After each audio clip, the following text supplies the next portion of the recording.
The Galactic Council had watched humanity for 300 years before they made first contact. They had sent tiny probes to Earth. They had hidden satellites in orbit around the blue planet. They had studied everything about these strange creatures who walked on two legs and built cities that touched the clouds. The Council learned about human music and human art. They learned about human love and human kindness. They watched humans save strangers from burning buildings. They watched humans adopt orphaned children from other lands. They saw the beauty in humanity, and they were impressed. But they also saw the darkness. The Council kept files on human wars. They documented every battle, every conflict, every moment when humans turned their intelligence toward destruction. The files grew thick with horror. Humans had invented weapons that could destroy entire cities in a single flash of light. They had created poisons that could kill millions. They had fought each other with a creativity that made the Council members sick with fear. And then there was the classified file, the one that only senior ambassadors could access, the one that was locked behind 17 layers of security and required 3 different species to authorize its viewing. The file on human special forces. Ambassador of the collective was an old diplomat. Her blue skin had faded with age, and her bioluminescent patterns no longer glowed as bright as they once did. She had served the Council for 200 years. She had negotiated with warlords and tyrants. She had faced death many times and never shown fear. But when she read the file on human special forces, her hands trembled. She stood before the Council now, in the great chamber where representatives from 1,000 species gathered to decide the fate of the galaxy. The room was silent. Everyone was waiting for her to speak. "They take their most dangerous individuals," she said, her voice steady despite her fear, "and they make them more dangerous, on purpose." A murmur ran through the Council. The representative from the collective, a being made of living crystal, flickered with confusion. "This does not make sense," he said. "When we find aggressive members of our species, we isolate them, we calm them, we remove them from society if necessary. Why would humans do the opposite?" Pulled up the holographic display. Images appeared in the air above her. Images of human soldiers moving through jungles. Images of human operators jumping from aircraft at impossible heights. Images of human warriors training in conditions that would kill most species. "They call these soldiers by many names," she explained. "Navy SEALs, Green Berets, Delta Force, Rangers. Each branch of their military has its own elite units. Each unit takes soldiers who are already exceptional and trains them until they become something else entirely." "Something else?" asked the ambassador, his massive form shifting in his specially designed seat. "What do you mean?" Looked at him. They were a warrior species. They stood 9 feet tall and had 4 arms. Their skin was like armor. They had conquered dozens of worlds and feared nothing in the galaxy. "I mean," she said slowly, "that these humans can operate without sleep for days. They can survive in environments that would kill their own kind. They can move without making sound. They can kill without being seen. They train for years, sometimes decades, learning skills that most species cannot imagine." She paused and let her words sink in. "They learn to slow their own heartbeats. They learn to control their fear so completely that they feel nothing in combat. They learn to think clearly while everything around them is chaos and death. And they do all of this not because they are forced to, but because they choose to." The Council was silent. "There is something else," continued. "Something that makes them different from any warrior species we have encountered." She changed the holographic display. New images appeared. Images of human special forces soldiers giving food to children in war zones. Images of them carrying wounded civilians to safety. Images of them teaching farmers how to protect their crops and doctors how to treat diseases. "They are not just killers," she said. "They are protectors. They believe, truly believe, that their purpose is to defend those who cannot defend themselves. They will die for strangers without hesitation. They will sacrifice everything for people they have never met. The ambassador laughed. It was a harsh sound, like rocks grinding together. "This is weakness," he said. "Caring about others is a flaw. Our warriors feel nothing for anyone outside their clan. That is why we are strong." Looked at him with something like pity in her eyes. "You are wrong," she said. "Their compassion is not weakness. It is fuel. It gives them a reason to fight beyond personal glory or survival, and that makes them more dangerous than any warrior who fights only for himself." The ambassador was about to respond when the chamber doors opened. A messenger rushed in, breathless and terrified. "The hegemony has begun its invasion," the messenger announced. "They have taken station. 400 coalition civilians are being held hostage. The hegemony is demanding that 17 species surrender their territories or the hostages will die." The council erupted in chaos. Representatives shouted at each other. Some called for war, others called for surrender. The ambassador sat back in his chair, a satisfied smile on his face.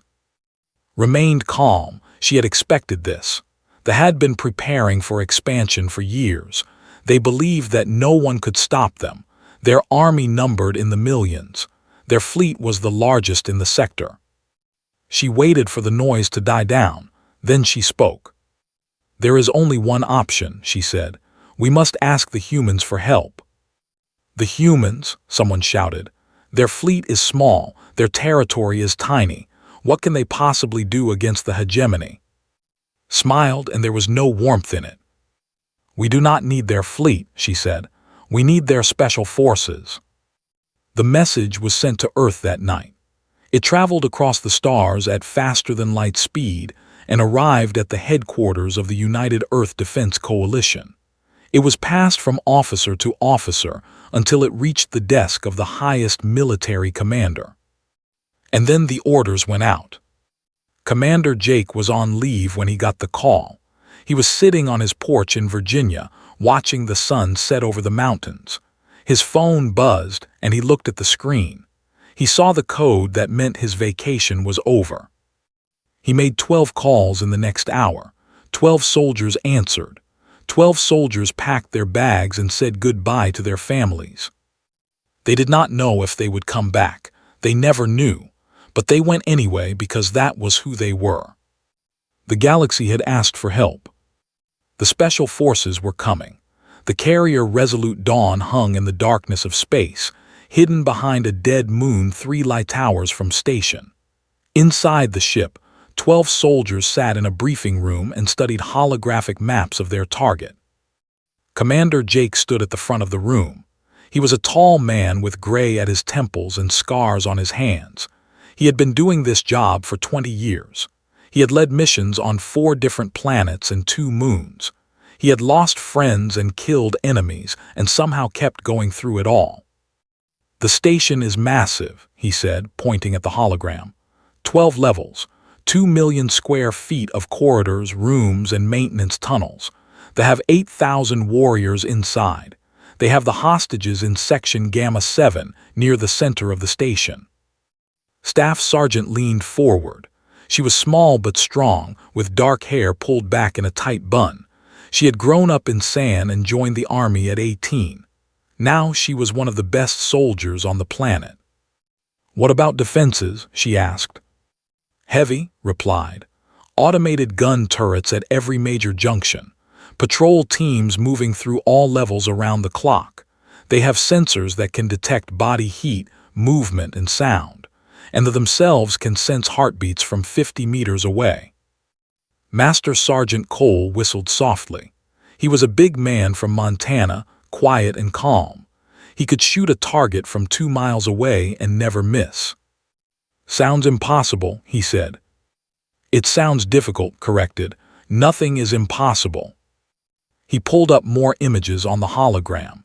These showed the space around the station.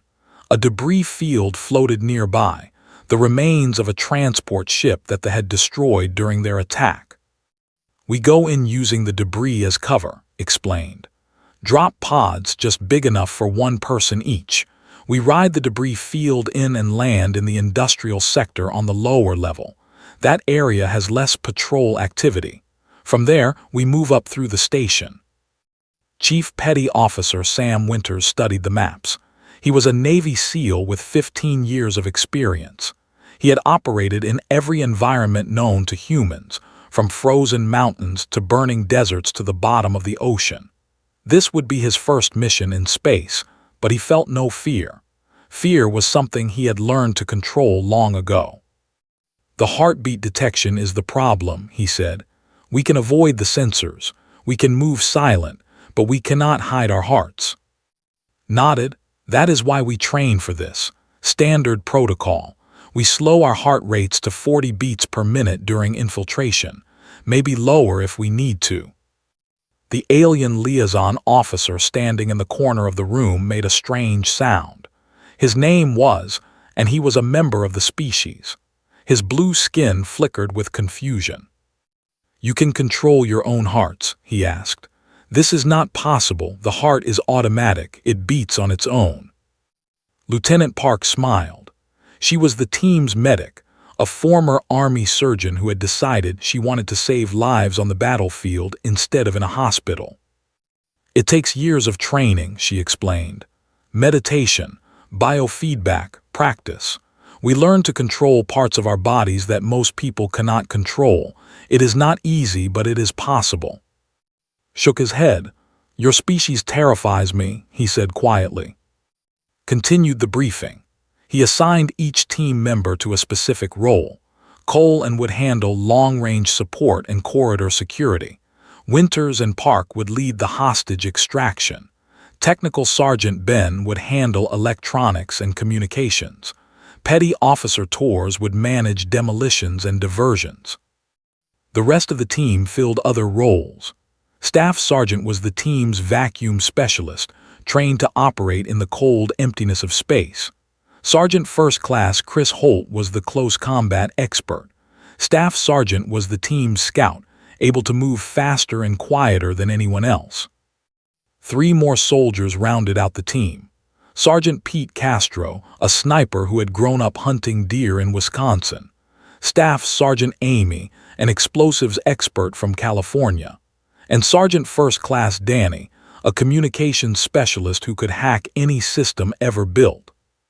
12 soldiers, 12 specialists, 12 humans who had trained their entire adult lives for missions like this. They boarded their drop pods at 200. The pods were tiny, barely large enough to hold a person and their equipment. There were no windows, no controls, just a small screen showing the countdown to release. His voice came through the comms. Remember the mission. Save the hostages. Avoid casualties. We are not here to start a war. We are here to end one. The pods launched. They flew toward the debris field and merged with the tumbling wreckage. From the outside, they looked like just more pieces of junk floating in space. The sensors saw nothing unusual. Inside his pod, Sam Winters closed his eyes and focused on his breathing. He counted his heartbeats and willed them to slow down. 45, 40, 38. His body temperature dropped slightly. His mind became calm and clear. This was the part that other species could not understand. Humans had evolved on a planet that was trying to kill them. They had survived ice ages and plagues and predators. Their bodies had adapted to handle stress in ways that no other species had needed to develop. And their soldiers had learned to push those adaptations even further. The pods entered the station's sensor range. The scanners swept over them and detected nothing unusual. No heat signatures, no movement, no heartbeats strong enough to register. Just debris. The pods landed in the industrial sector at 300 local time. The soldiers emerged in silence. They moved through the shadows like ghosts, avoiding the dim lights that flickered along the corridors. Park checked her scanner. I am reading a patrol 200 meters ahead, 6 warriors. Signaled to Cole and they nodded and moved forward. They made no sound as they crept along the walls. The warriors never saw them coming. Cole took the first 3. His knife moved faster than thought. The warriors fell without making a noise, handled the other 3. She was smaller than them by 3 feet and lighter by 200 pounds. It made no difference. They were dead before they hit the ground. The team moved on. They left no trace of their presence. They disabled cameras and sensors as they passed. They killed silently and hid the bodies in maintenance closets. They had 8,000 warriors on the station. They had sensors and patrols and weapons. They believed they were in complete control. They had no idea that death was already among them, moving through their corridors with human patience and human skill. The mission had begun. High Commander Al sat on his throne in the station's command center and felt satisfied. The invasion had gone perfectly. His warriors had taken the station in less than a day. 400 aliens from 17 different species were now his hostages. The Galactic Council would have no choice but to meet his demands. The hegemony would expand. His species would rule more territory than ever before. And he, Al, would be remembered as the commander who made it happen. He was thinking about the celebrations that would follow his victory when his communications officer approached with a troubled expression on his face. "High Commander," the officer said, "Patrol 7 has not reported in." Al waved one of his 4 arms dismissively. "They are probably distracted. Send someone to check on them." "We did, High Commander. The soldiers we sent have not reported in either." This caught Al's attention. He sat up on his throne. "How long have they been silent?" 3 hours, High Commander." 3 hours? That was strange. Warriors were disciplined. They reported every 30 minutes like clockwork. For an entire patrol to go silent for 3 hours was unusual. But Al was not worried. Not yet. There were 8,000 warriors on the station. What could possibly threaten them? "Send another team," he ordered. "A larger one, 20 warriors. Tell them to search the industrial sector and report back immediately." The communications officer nodded and hurried away. 2 hours later, that team had not reported back either. Now Al was worried. He ordered a full security sweep of the station. Warriors flooded into every corridor. They checked every room, every closet, every maintenance shaft. They used their natural ability to sense heartbeats. They activated every sensor on the station. They found nothing. But things kept happening. An ammunition depot exploded in the eastern section. The official report said it was an accident, a power surge that ignited the stored explosives. But 3 warriors had been guarding that depot. Their bodies were never found. The lights went out in the northern section for 45 minutes. When power was restored, 2 patrol teams were missing. Search parties found their bodies stuffed inside ventilation ducts. They had been killed with blades. No shots had been fired. No alarms had been triggered. The water supply to the command center became contaminated with something that made warriors sick, but did not kill them. 20 of Al's best officers spent the day unable to move from their beds. They were hunters. They were predators. They had evolved on a world where they were the most dangerous creatures alive. They did not know fear. But now, for the first time in their species' history, they were being hunted.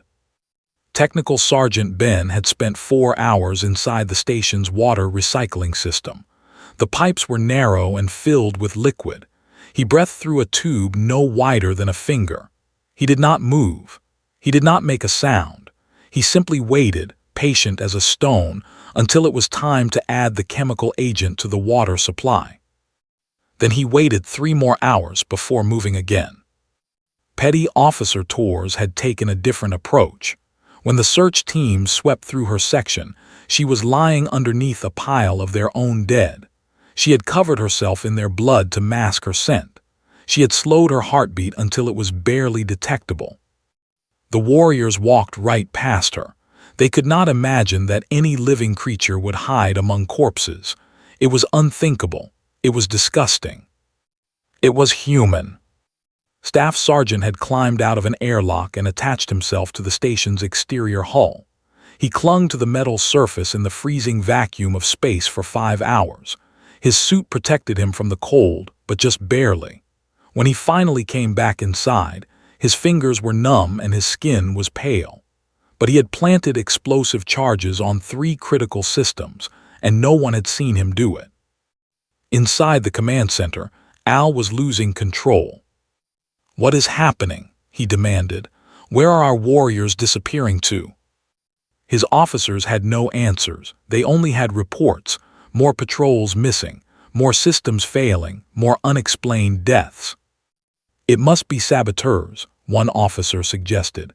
"Survivors from the station's original crew. They are hiding somewhere and attacking us." Al shook his massive head. "We killed or captured everyone on the station. There are no survivors." "Then what is doing this?" No one knew. Commander listened to the chaos over the communications channels his team had tapped. He heard the confusion in the voices. He heard their growing fear. "Good. Phase 2 is complete," he told his team through the neural link. "They are scared and distracted. Now we prepare for the extraction."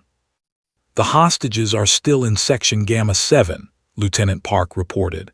"Heavy guard, at least 200 warriors at all times, multiple entry points covered by automated guns." "What about the civilians?" asked. "They are alive, scared but unharmed. They need them as bargaining chips, so they are taking care of them, for now." "Thought about the plan.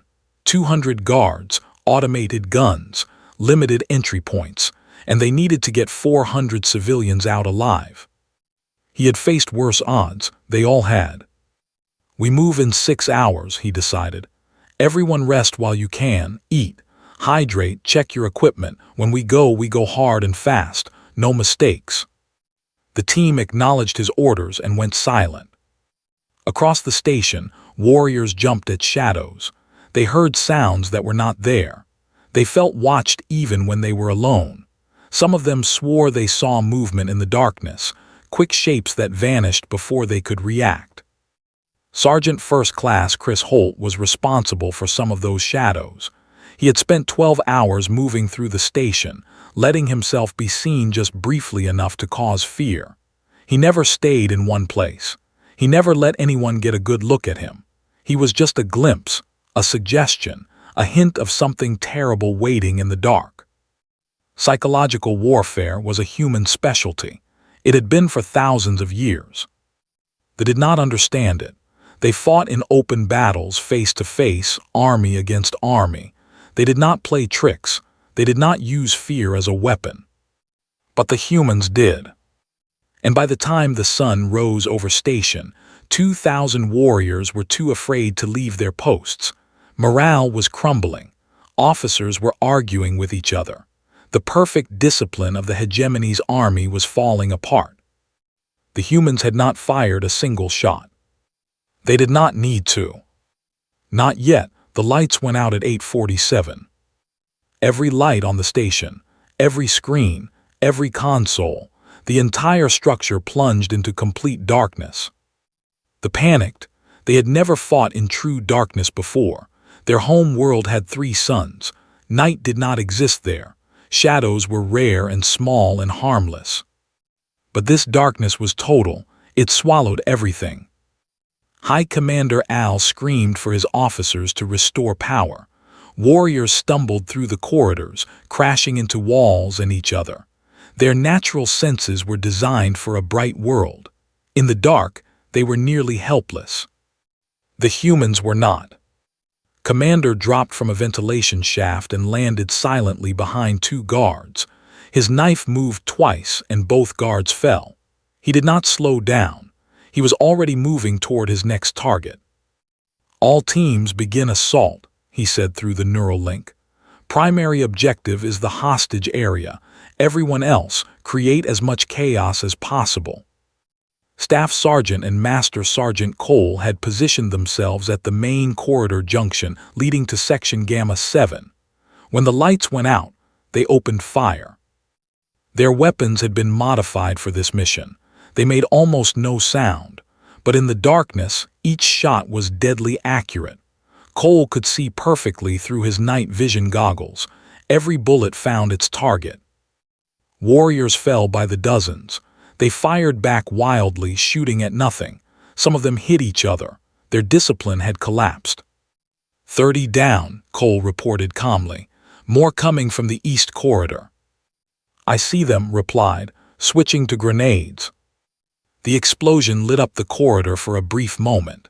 When the darkness returned, 20 more were dead. On the other side of the station, Technical Sergeant Ben was working on the environmental controls. He had found the main computer hub and connected his equipment to it. Ventilation system under my control, he reported. Starting oxygen reduction in sections Alpha through Delta. In those sections would not die. The oxygen levels would drop just enough to make them tired and slow. They would not understand what was happening. They would think they were sick or exhausted.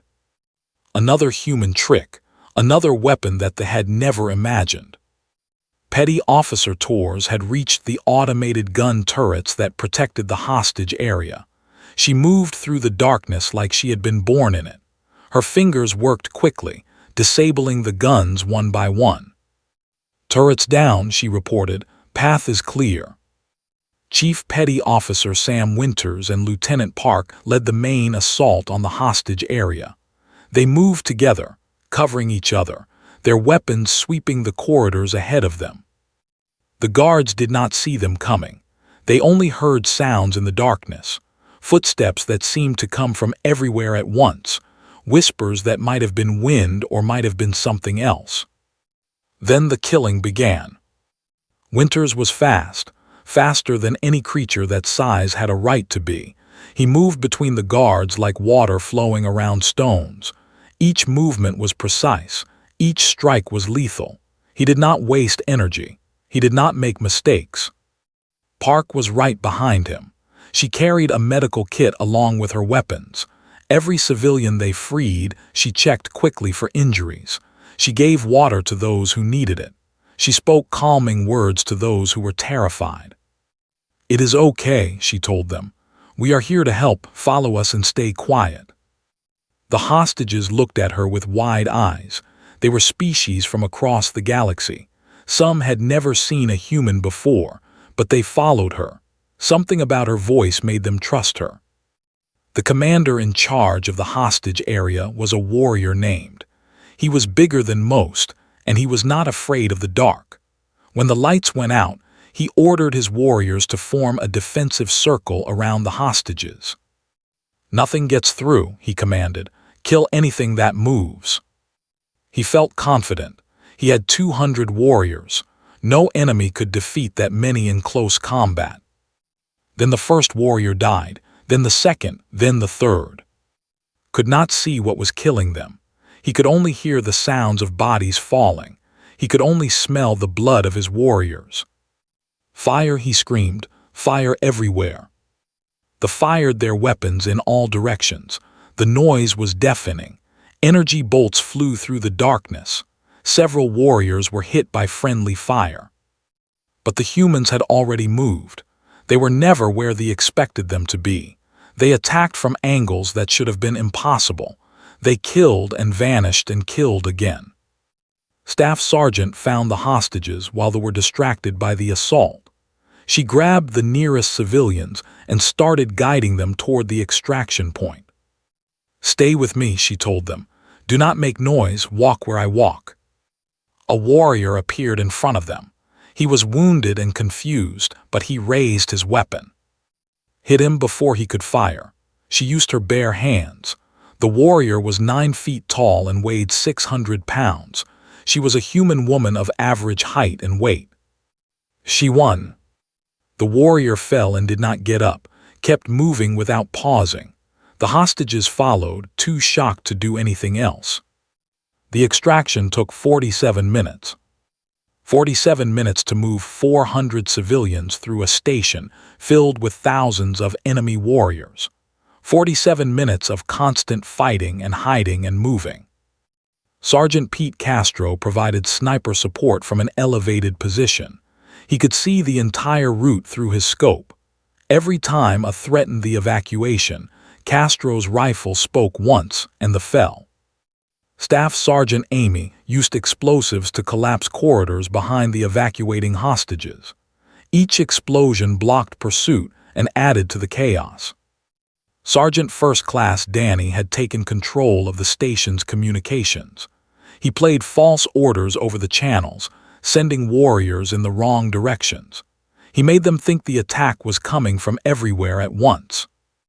By 9:34, all 400 hostages were aboard the extraction shuttles that Staff Sergeant had prepared. The shuttles launched and flew toward the carrier Resolute Dawn. Behind them, the station was in chaos. 2,000 warriors were dead. The rest were scattered and confused, fighting shadows and each other. High Commander Al stood in his dark command center and listened to the reports. His invasion was falling apart. His hostages were gone. His army had been humiliated. "What did this?" he whispered. "What kind of creature could do this?" No one answered him. But somewhere in the darkness of the station, Commander heard the question through the communications tap. He smiled, though there was no warmth in it. "Humans," he said to himself, "we are called humans." Then he led his team to the extraction point, and they vanished as silently as they had come. The news spread across the galaxy in hours. 12 humans, 8,000 warriors, the humans had won. The first reports were disbelieved. Analysts from 100 species examined the data and declared it false. It had to be propaganda. It had to be exaggeration. No small team could defeat an army of. The mathematics simply did not work.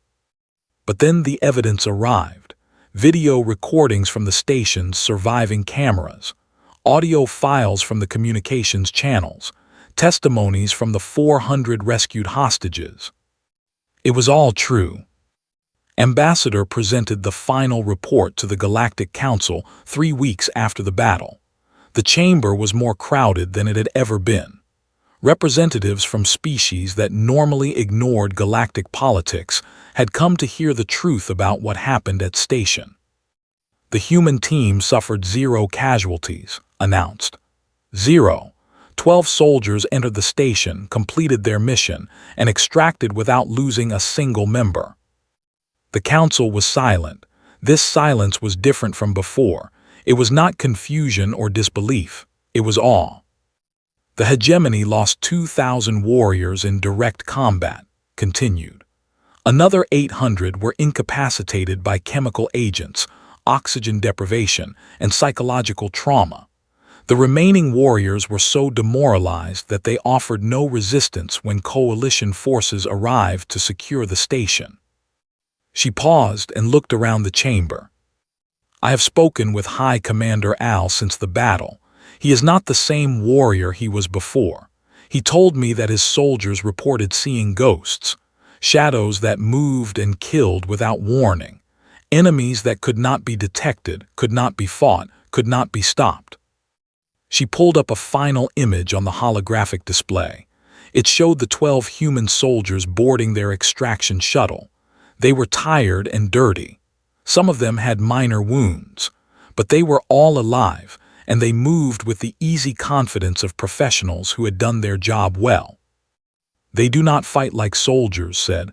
"They fight like forces of nature, like storms that can think, like fires that can plan." She turned off the display and faced the council. "The hegemony has requested peace negotiations. They are withdrawing from all contested territories. They have agreed to pay reparations to every species they threatened." A murmur ran through the chamber. They had never surrendered before. They had never backed down from a fight. They were proud and stubborn and violent. But they had met something that scared them more than death. They had met human special forces. High Commander Al sat alone in his quarters on the home world. He had been removed from command after the disaster at station. His career was over. His reputation was ruined. But he did not care about those things anymore. He kept thinking about the darkness, the silence, the way his warriors had died without seeing their enemies, the way the humans had moved through his army like it was nothing. One moment haunted him more than any other. During the battle, when the power was still out, he had walked through a corridor looking for his officers. He had felt something behind him. When he turned around, there was nothing there, just darkness. But he had heard breathing, slow, controlled breathing, and then a voice speaking in the language with a strange accent. Run! He had run. The high commander of the invasion force had run from a single word spoken in the darkness. He had never told anyone about that moment. He never would. Commander Jake returned to Earth without fanfare.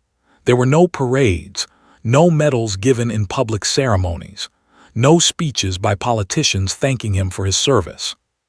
That was how he preferred it. He went home to Virginia and sat on his porch and watched the sun set over the mountains. The same thing he had been doing when the mission orders arrived. The same thing he would do until the next mission came.